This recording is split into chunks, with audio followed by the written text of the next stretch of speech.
Welcome back. This your boy DJ Gary. Be sure to like this video, comment, subscribe. Let me know your thoughts.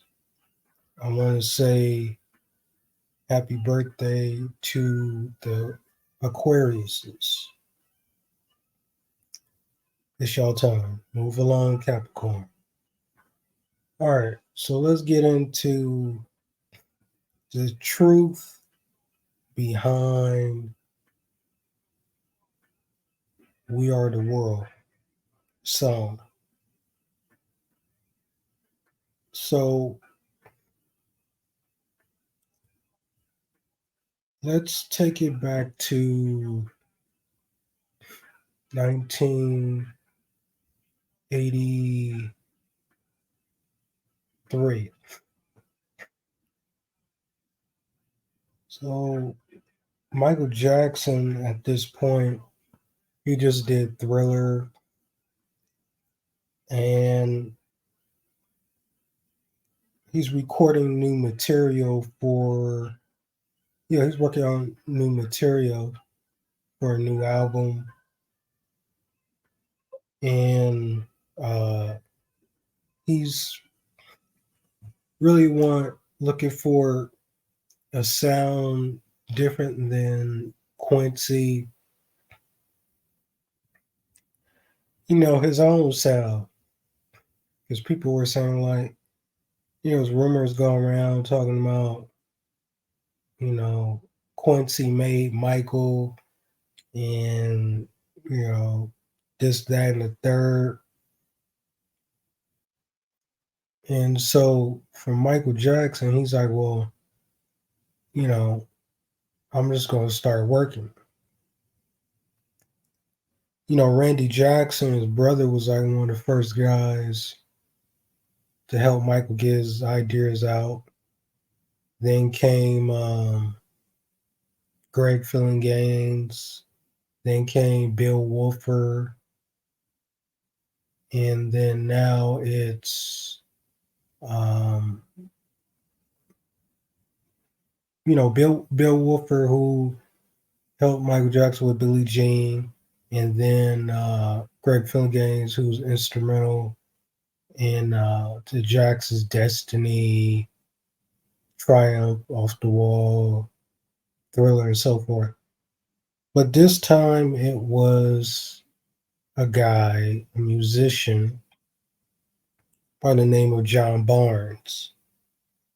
John Barnes was an incredible musician. He had played with Motown, and he did the opening to Gloria Gaynor's I Will Survive. He did that piano intro. He was played with Temptations, Tavares, and groups like that. And I think he went to Solar Records. He played on some Lakeside stuff. But 1983, at this point, he's friends with Marlon Jackson, and him and Marlon, they were close. They was, you know, working on stuff. And at this point, the Janet's song "Don't Stand Another Chance" was recorded within this period of '83, which John Barnes wrote, did the music, produced. Um, I I think Marlon get the credit for that, but John Barnes was like really instrumental. Like he helped that record. And so John Barnes with Michael Jackson, they meet each other, they come together, and they start making material. Michael Jackson loved John Barnes' way of doing the music. you know, because he was a multi instrumentalist. He could play instruments and so forth.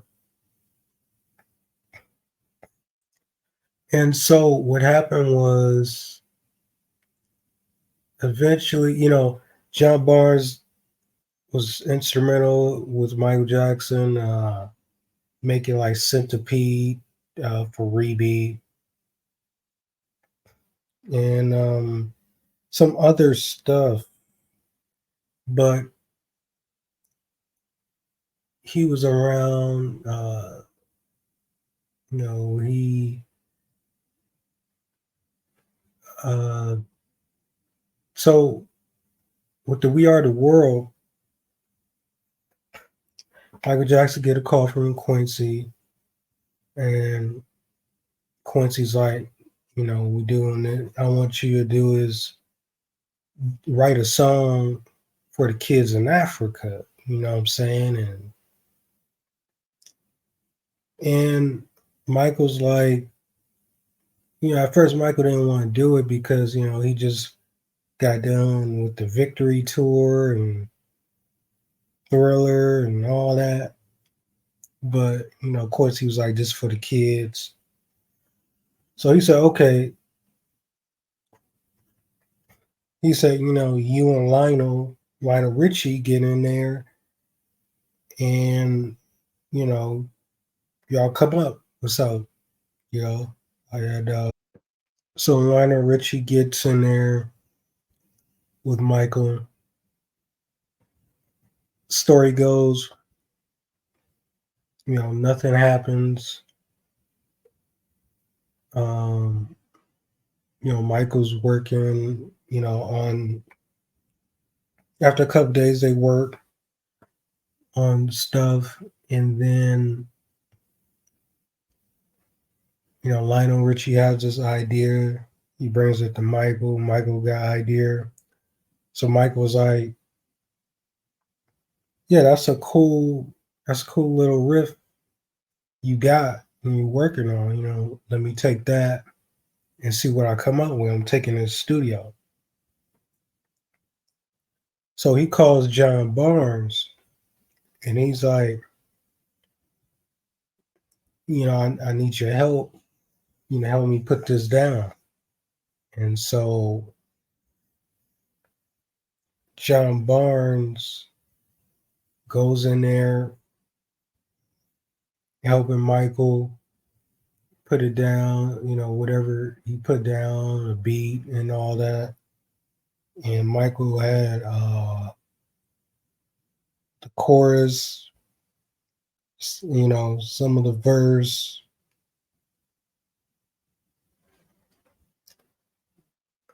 And then eventually what happens is John Barnes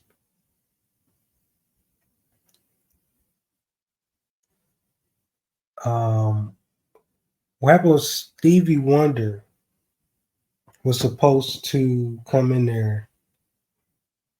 He was supposed to actually write the song.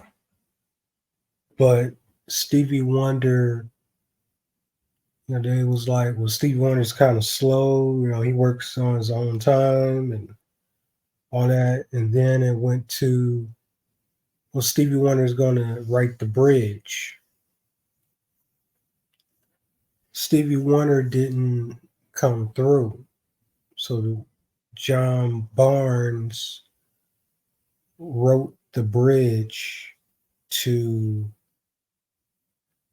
We Are the World. He gave Michael the bridge to We Are the World. He ended up writing that, the bridge section. And, Michael was pleased with the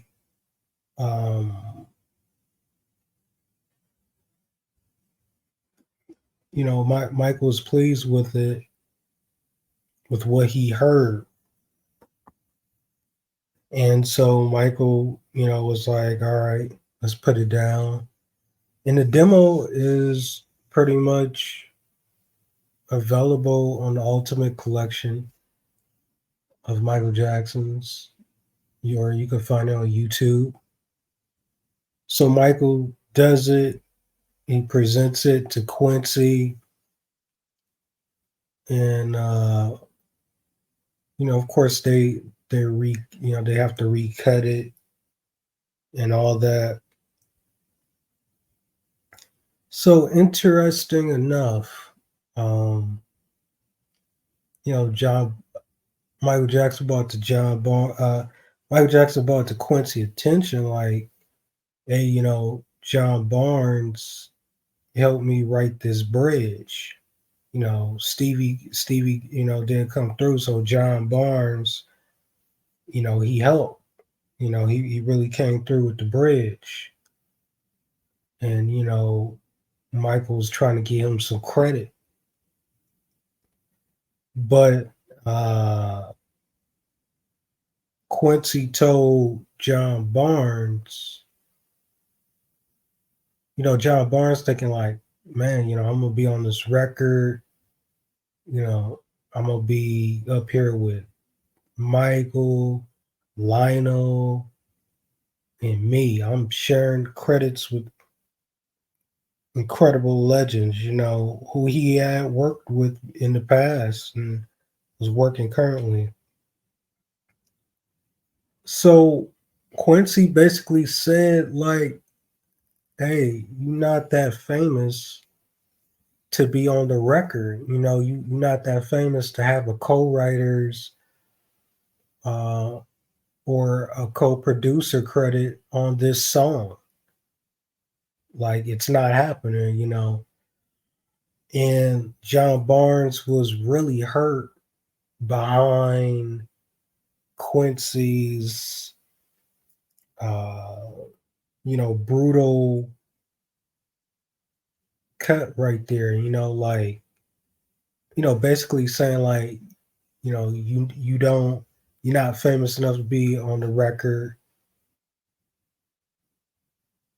and that was a big slight to John Barnes because he's like, he loved the same things that Michael loved, children and really, feeding hungry kids and all that. And what he put into the song, he felt like, hey, you know, this is going to be monumental. Not only I'm going to get some credit, but it's going to be for a great cause. But Quincy uh, said no to John Barnes. And that was pretty much where it was. And eventually, Michael Jackson ended up signing a 12-inch and basically, autographed it. 12-inch of We Are the World was like, to the man who played the first song. And that was it right there. So, you know, that's a unfortunate thing that happens to musicians in the industry. There's countless stories. We could go all night, but um, the same thing kind of happened again when Michael, steady recording under, Quincy knows, and Quincy doesn't know that Michael's recording an album without him. And Quincy gets wind of it. And Quincy is like, you know, pissed that Michael recording the Bad album without his input, without his knowledge. But see, what had happened was when it came time, the contract was for 3 albums. But what happened was Michael thought that ET was part of the deal between him and Quincy. So he's like, okay, I did Off the Wall, I did Thriller, and I did this ET. But what he didn't know was ET wasn't part of the deal. So essentially, Michael did work, freelance work under Quincy. And I think that pissed off Michael even more. And so when it came time, for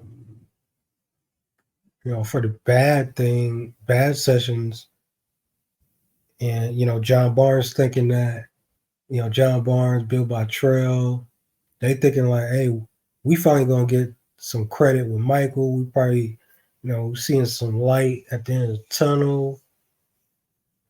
We're gonna be producers on this album. We're gonna be writers. And nope. Quincy pretty much was the name that reigned supreme. So everything they did was pretty much re-recorded over. John Barnes got like program. He got programming, synths, credits. He didn't get no producer's credit, no writer's credit. So, and he was the one with Michael. They was the ones that did the first Liberian Girl. That goes back to Victory era. And he did they did Speed Demon and Dirty Diana, and they was doing that stuff before Quincy even got hold of it. And even when Quincy got hold of it, Michael was like, he'll go in studio, take the tracks, do them his way. Quincy is like, what the hell? So that's when the fighting started. And Michael was like, I'm the head honcho on this project. And that's why there's more Michael songs, not taking anything away from Quincy, because Quincy, contribute greatly, but Michael's like, at the end of the day, it's my album, and I'm gonna write these songs, and Quincy not liking Smooth Criminal and all that was going on. And then eventually, that was the end of their relationship. And yeah, that was it. John Barnes and Michael Jackson, they were collaborative partners throughout the years on certain projects. And he got with Michael after the trial, and they was doing this single and for charity for Hurricane Katrina. And then some stuff happened, and eventually Michael died, and that was the end of that. But John Barnes was really a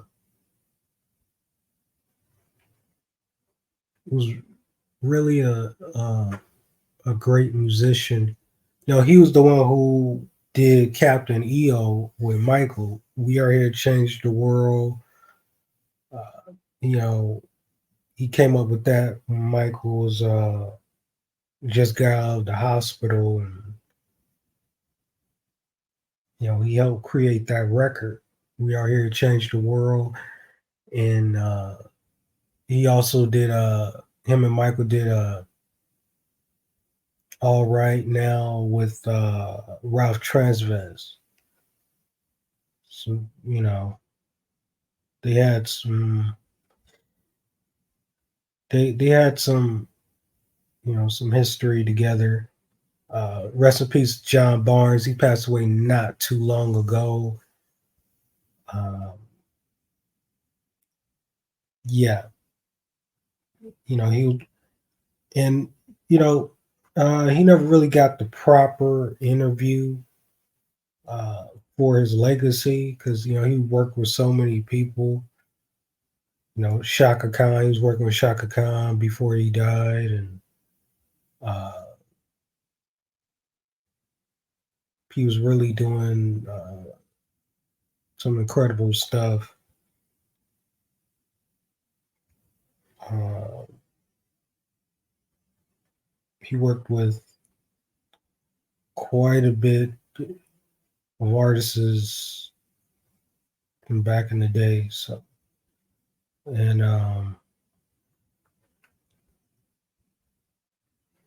and just further go on, before I end this video, Michael was one of the first cats to invest his money into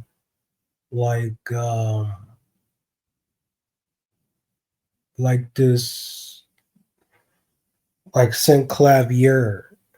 He was the first person to get that, to buy that, get first dibs on it, and you know